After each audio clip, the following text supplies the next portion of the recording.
Welcome to this episode of Testable Faith. My name is Rana, and I'm joined in studio by Dr. Kristen Davis, who is a member of the Reasons to Believe scholar community and is here at the RTB offices as part of our Visiting Scholar program. Kristen, thanks so much for being here with us. Yeah, it's been such a fun week. You know, today we're going to be talking about your personal story. We have had a great time hanging out and talking about AI. So this is a chance for people that are watching this episode to get to know you a little bit more and how you came to faith in Christ. And if I had to title this episode, maybe I would title it, Is It Possible for Someone to Come to Faith in Christ Through Their Academic Work? So, Kristen, tell us a little bit maybe about how you grew up, what your experience was like as a young person, and what happened to you as you left high school and went off to college. Yeah, so I was raised in church and Christian school. I had about as much God as you could get, but somehow I still missed the boat. I was a Christian because it was the most exclusive, and I figured I'd had to be good and believe in Jesus. So if I was wrong, I'd probably still be good enough for whatever heaven was actually the case. Yeah. So it didn't have a whole lot of legs.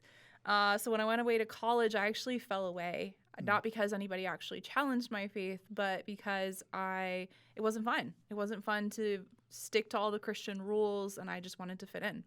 Well, and let me ask you a question, because that's very interesting.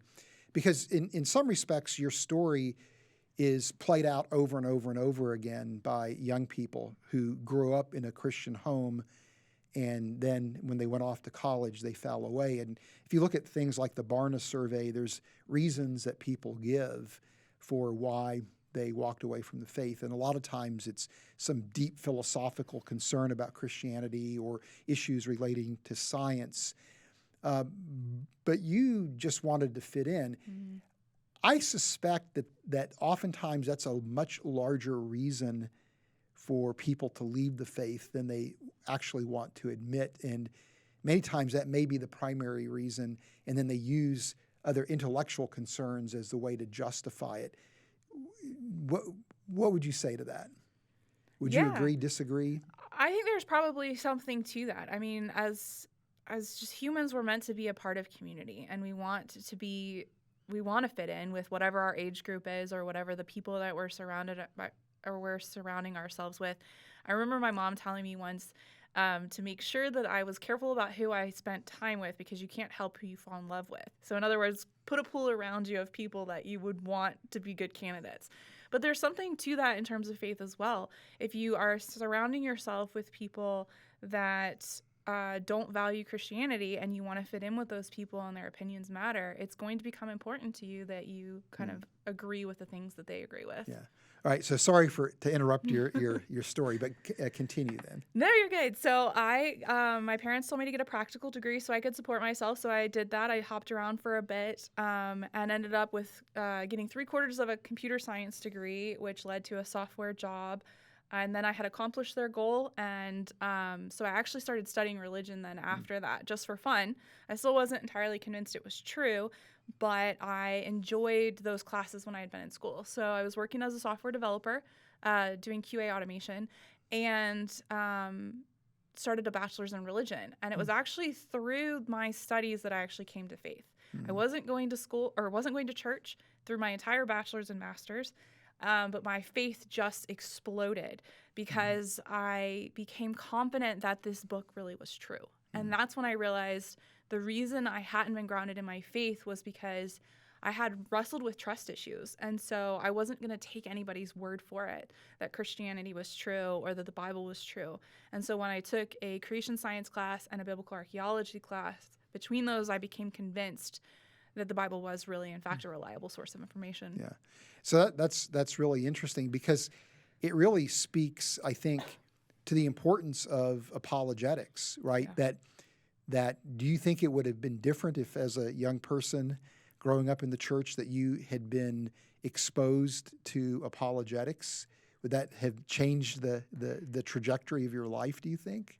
It's actually interesting that you say that, because I had gotten a small exposure to apologetics that I hadn't realized was that, and that's actually what drove me to go to the school I went to. So when I had been in 7th grade, I had one Bible/history teacher who he taught me about the Gilgamesh epic and how that supported the biblical narrative in relation to the flood. In relation to the flood. And I loved the information he provided so much that I was like, I want to learn what where he went to school. And so he had gone to Liberty. And so when I finally got back on track, that's where I picked because I wanted to know more about that. Yeah. So through your undergraduate degree then and your master's degree, you came to faith in Christ. You developed a robust faith in Christ. What were some of the things that you were learning in your academic studies then that helped you fall more in love with God? Yeah, it's interesting that some people don't think academia can help them actually in their practical walk. But one of the things that it helped me with was the ability to be able to feel like my prayers actually mattered. Sometimes you sit in some churches where God's sovereignty gets emphasized to the point where it almost seems as though our actions don't really matter.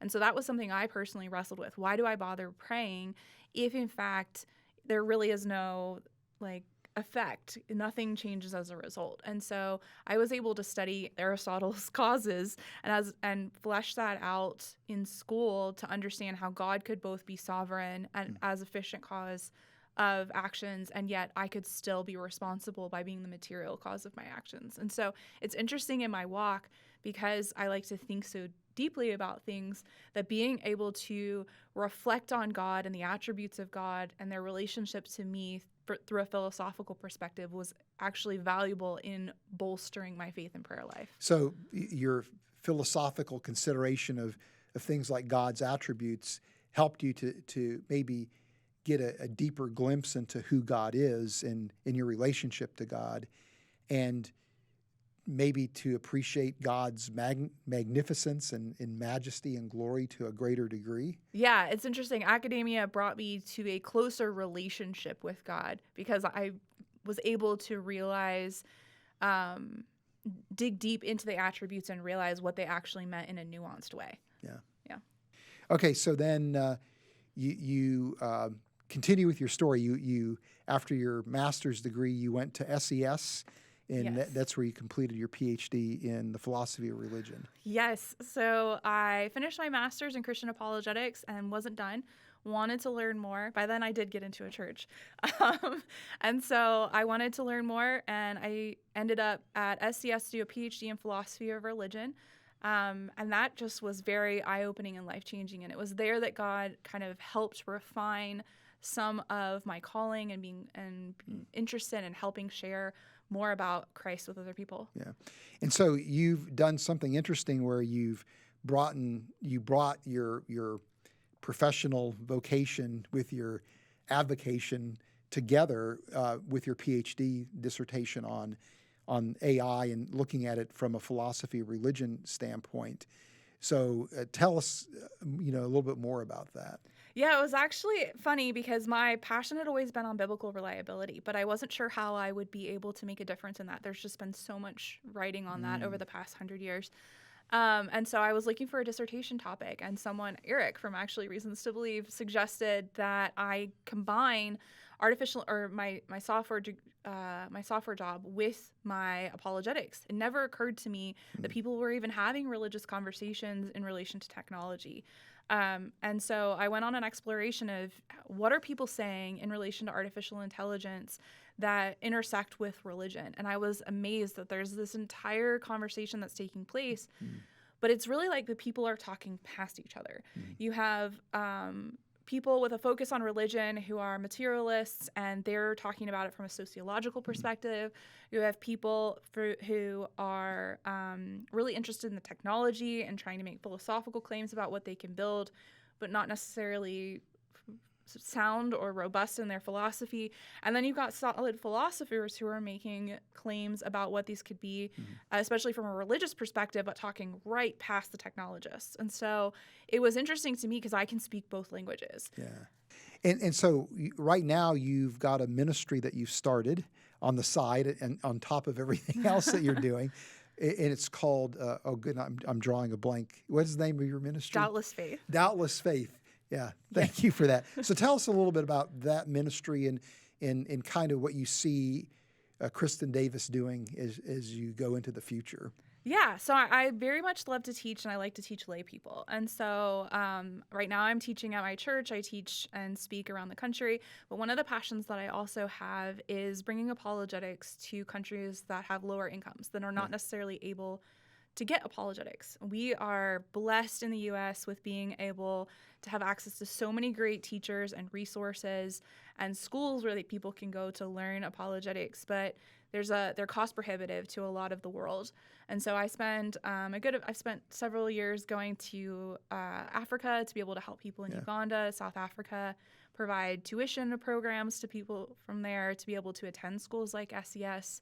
So I have a passion for teaching, and right now it's global and local. Right. Well, thank you so much for watching this episode of Testable Faith.